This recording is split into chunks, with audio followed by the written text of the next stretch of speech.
So my name is Zoltán Ádám. I'm an associate professor at Corvinus University of Budapest. And the Orbán regime, populism in Hungary and elsewhere, are my main research topics, or at least a few of my major interests in economics and political economy.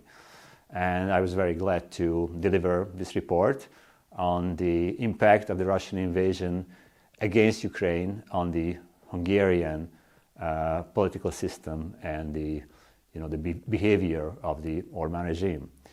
In my report, I argue that actually it's, in the very first place, it's a kind of surprise development that the Orbán regime has ever sided with Putin's Russia.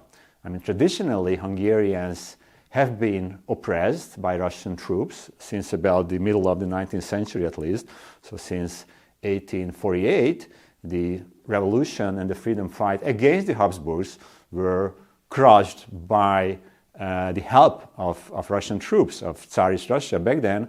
And in 1956, just to give another major date in Hungarian history, Russian or Soviet troops back then crushed the Hungarian Revolution. So when Hungary regained its freedom and independence in 1989-1990, it happened against the Russians, so to speak, which is not to say that Hungarians should feel any animosity towards Russia or Russians in general, but this is the context, the historical context, in which the Hungarian right in particular have not been particularly friendly or alliance-seeking towards Russia in general, and not towards Putin's Russia in particular either. So based on that, it was a kind of surprise development that Mr. Orbán, since the beginning of the 2010s, been siding with Putin's Russia and developed an alliance with Putin's Russia. Now, why? Well, I believe because Putin's Russia, along with some other autocracies, typically in Eastern Europe or in Asia, served as alternative sources of power, political backing and economic resources for the Orbán regime when it became increasingly opposed to Western alliances like the EU or the NATO. So strategically, the regime, the Orbán regime, has increasingly relied on Russia and other Eastern autocracies. In the particular case of the Russian war against Ukraine, I mentioned three reasons, three potential and mutually complementary explanations for why Mr. Orbán sided with Mr. Putin and actually kept siding with him. So continued to be on the Russian side, which is also a kind of surprise development, because other European right-wing populist leaders, even if they had been on the side of Mr. Putin, then distanced themselves from the Putin regime after a while. Mr. Orbán did not. And my three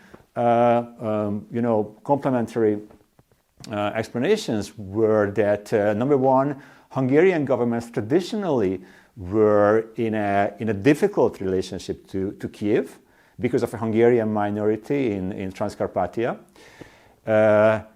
This is number one. Number two is that the European sanctions against Russia in context of the invasion were good scapegoats for Mr. Orbán to blame and give a reasoning for economic hardship in Hungary, which basically didn't have too much to do with the European sanctions, but with the policies, the economic policies of the government itself, particularly prior to the 2022 elections when fiscal overspending took place to a large extent.